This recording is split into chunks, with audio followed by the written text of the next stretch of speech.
On your wedding day, chances are the last thing you're thinking about is divorce. Your focus is on the happiness of the moment and the hope of a happily ever after. Probably the last thing you're thinking about is who else you may marry later in your life and whether you'll be raising his or her kids. And yet for many Utahns, both divorce and remarriage may be a reality. Hello, my name is Brian Higginbotham. I am a professor in the Human Development and Family Studies Department, and I'm also an extension specialist with Utah State University's Extension Service. Today I will talk about our divorce and step-family education programs, the associated research, and a number of practical tips. My extension programs and the associated research help individuals who are at the crossroads of divorce, as well as those who are already in complex family structures. Every year there are around 13,000 divorces in Utah. The law in Utah requires divorcing parents with minor children to receive divorce education, courses that are designed to sensitize them to the impacts divorce may have on their children's life and how to help them adjust. As the land-grant university, the courts partner with USU to help offer these classes so that they are available statewide and online.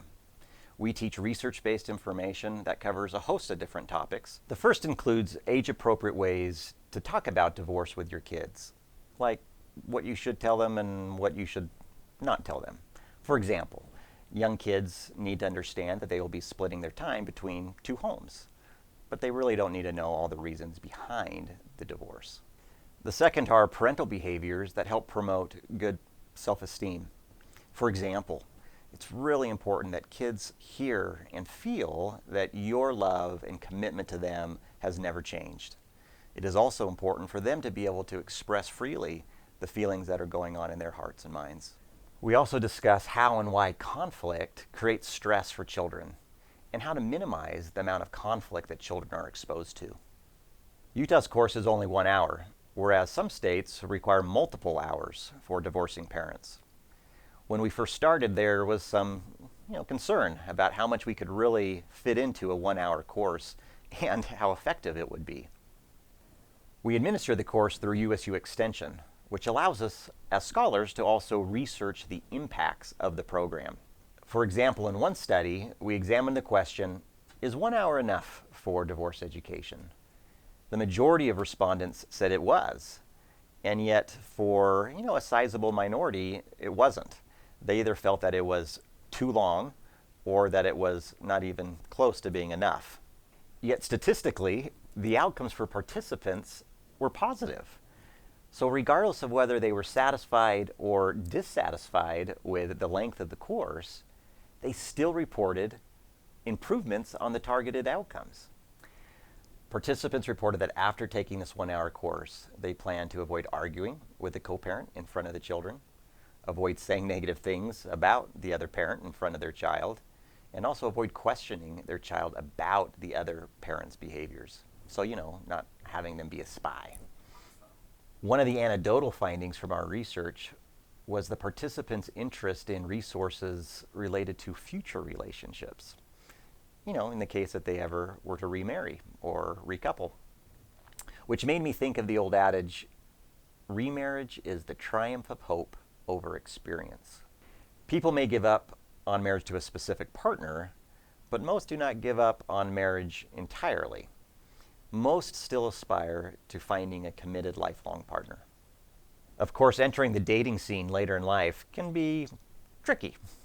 And if you already have children from a previous relationship, a new relationship means a step-family, which comes with a host of additional complexities. But with the right tools, step-families can be highly rewarding. And to that end, one of my other extension programs is called Smart Steps for Step-Families. This course is also offered virtually so that individuals in rural and urban communities can access it through our website, healthyrelationshipsutah.org. In this program, we teach evidence-based strategies that facilitate step-family success. What is really cool is that these strategies are informed by the research that we are doing with Utah step-families. I'll highlight a couple of strategies that are key according to our research. First, adopt a positive view of step-family life. Yeah, step-families come with a lot of extra complexities, but they also come with a lot of other extras. Grandparents, uncles, aunts, and other support networks that can provide additional support to you and your children. Second, set realistic expectations for step-family development. As a kid, I would sing, first comes love, then comes marriage, then comes baby in a baby carriage. Not so for step-families. By definition, step-families are born when a couple already has kids. But just because there is an instant family doesn't mean that there will be instant love. There's trust that has to be earned, rapport to be established, and positive memories to be created. As a general rule of thumb, the age of the child when the parent remarries or repartners may be the amount of time it takes for them to come to view or love or accept that step-parent as a parent. Of course, it can be shorter or longer, and the key is whether the step-parent develops a one-on-one relationship with that child. This leads to the third strategy, which I will call the spider web. You know, a spider doesn't just string one individual strand. A strong and effective spider web includes multiple strands with multiple connections. Likewise, in a step family, adults need to make regular and meaningful connections with each child. So, a family trip to Disneyland once a year is great, but it doesn't substitute the impact of individualized one-on-one time with kids. We have to remember that for many kids, love is spelled T-I-M-E. My last research-based tip is to establish positive co-parenting relationships with the ex and try to avoid having the kids be caught in the middle of any ongoing drama. Those that take our classes report statistically significant improvements on this knowledge and skills related to step-family success.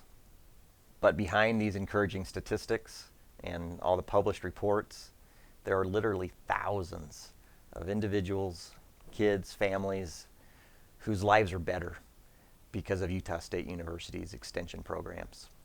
For example, one youth shared, "We play more and fight less." And then there was the parent who reported, "I finally realized that just going to the doctor isn't enough time with the children. I think we're going to set a night aside as a family night to play some games, no TV. We went and bought a kitchen table so we can sit as a family to eat." As I reflect on my programming and research, I want people to know that USU is here to help, not just for students, but for all Utahns who are looking for education and self-improvement.